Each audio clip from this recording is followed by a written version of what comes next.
ನಾವು ಎಸ್ಟೇಟ್ ಕಡೆ ಚಿಕ್ಕಮಂಗ್ಳೂರು ಕಡೆ ಕಾಫಿ ತೋಟ ತುಂಬ ಇದೆ. ಅಲ್ಲಿ ಸ್ವಲ್ಪ ವರ್ಷಗಳಲ್ಲಿ ಅಲ್ಲಿ ಇದ್ದಾಗ ಒಂದಿನ ತೋಟದಿಂದ ಕಾಡು ಕೋಳಿ ತುಂಬ ಮೊಟ್ಟೆಗಳು ಸಿಕ್ಕಿದ್ವು. ನಮ್ಮ ಅಜ್ಜಿ ಅಂತೂ ತಗೊಳ್ಬೇಡ, ಮೊಟ್ಟೆ ತಗೊಳ್ಬೇಡ, ಪಾಪ ಅದು ಮರಿ ಆಗ್ತದೆ ಅಂತ.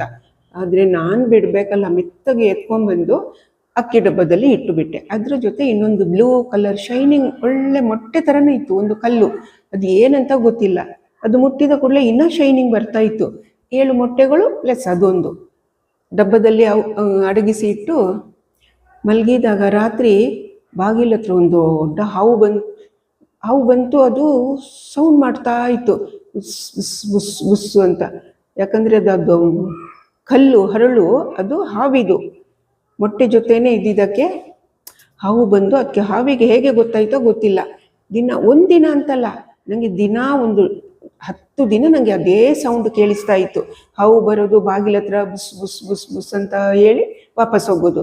ಒಂದಿನ ನಮ್ಮ ಅಪ್ಪ ಅಕ್ಕಿ ಖಾಲಿ ಆಗ್ತಾ ಇದೆ ಅಂತ ನೋಡಿದರೆ ಹಾವು ಸೀದಾ ಬಂದು ಅಕ್ಕಿ ಡಬ್ಬದೊಳಗೆ ಕೂತಿತ್ತು ಬಾಗಿಲು ತೆಗೆದಾಗ. ಆವಾಗ ಏನು ಮಾಡೋದಂತಲೇ ಗೊತ್ತಾಗಿಲ್ಲ. ಡಬ್ಬನೇ ತಗೊಂಡೋಗಿ ಹೊರಗೆ ಬಿಸಾಕಿಯೇ ಬಿಟ್ರು. ಅಕ್ಕಿನೂ ಹೋಯ್ತು, ಮೊಟ್ಟೆಗಳು ಹೋದವು. ಅಂದರೆ ಮೊಟ್ಟೆ ಒಡೆದೋಗಿಲ್ಲ, ಅದು ಏನೋ ಗಟ್ಟಿಗೆ ಇದ್ದವು. ಆದರೆ ಅದು ಶೈನಿಂಗ್ ಸ್ಟೋನು ಉರುಳಿ ಉರುಳಿ ಉರುಳಿ ದೂರ ಹೋಯ್ತಾ. ಅದು ಹಾವು ಕಲ್ಲು ತಗೊಂಡು ಬಾಯಲ್ಲಿ ಹಿಡ್ಕೊಂಡು ಓಡೇ ಹೋಯ್ತು. ಇದು ನಾನು ನನ್ನ ಕಣ್ಣಿಂದ ನೋಡಿದ್ದು. ಇದು ಕಥೆನಾ ವಾಸ್ತವನ ಏನೂ ಗೊತ್ತಾಗಿಲ್ಲ. ಅಷ್ಟೇ ನನಗೂ ಭಯ ಆಯಿತು. ಅವತ್ತಿಂದ ಯಾವ ಮೊಟ್ಟೆನೇ ಮುಟ್ತಾ ಇಲ್ಲ ನಾನು.